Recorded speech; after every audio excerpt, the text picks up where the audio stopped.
overseas. Iran again vowing to stop those attacks after 11 ballistic missiles they sent over into Israel caused siren alerts in 800 cities plus. Also, new information now coming in as the proxy in Yemen, the Houthis, carried out a missile attack on Israel, which was intercepted. But the Houthis are now threatening Israel's ships in the Red Sea, stressing another body of water.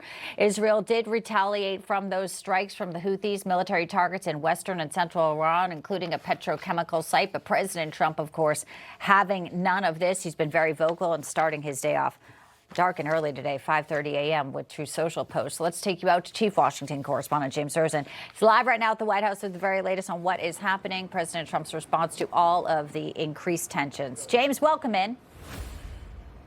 Bianca, good afternoon. The sunrise arrived here in the nation's capital at 5:43 a.m. Eastern Time, which was also, as it happens, the precise timestamp on the first message of the day that President Trump posted to Truth Social, and which read, in its entirety, Israel and Iran must immediately stop shooting.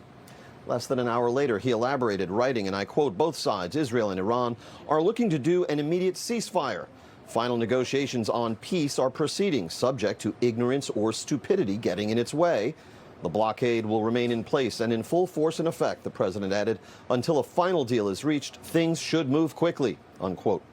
We've heard all that before, of course, but perhaps today will be different, as Iran has said, as Bianca just reported, that its military is halting offensive operations following the weekend's exchanges of missiles with Israel and separate Israeli strikes targeting Tehran's terror proxy Hezbollah in Lebanon. In a lengthy interview with NBC News, the president estimated Iran still has over 20% of its inventory of missiles. I want to know what your red line is. What would trigger you to restart military action? Would it be Iran killing more American citizens? Well, certainly that would be something that I would think about very seriously. But my red line would be if I think I wasn't going to make a deal or if I wasn't going to make a deal fast enough. So we're having very good negotiations with the people that are leading the country now. It's the third group that we've been dealing with, and they are different. Meantime, even though aides to acting Attorney General Todd Blanche have confirmed in court papers that the administration's $1.8 billion anti-weaponization fund is, quote, not going forward, a demise welcomed by many Democrats and some congressional Republicans, the news was not well received by the president. You have to get it approved. If they get it approved, that's great. If they don't get it approved, I'd be disappointed. All right, we're going to motor through this.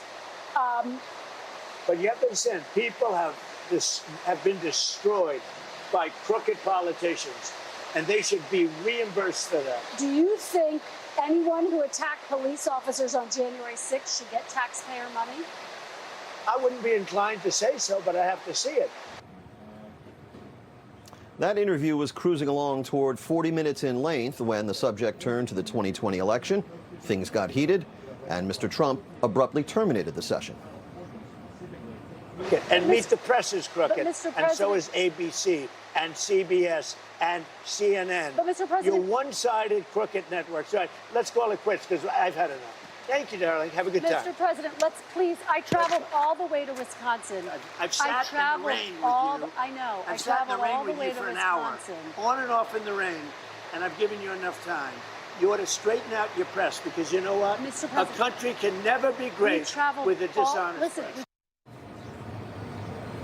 Newsmax has certified the results of the 2020 election. As for President Trump, he's spending this Monday at his golf club in Bedminster, New Jersey, preparatory to his attendance of tonight's Game 3 of the NBA Finals at Madison Square Garden.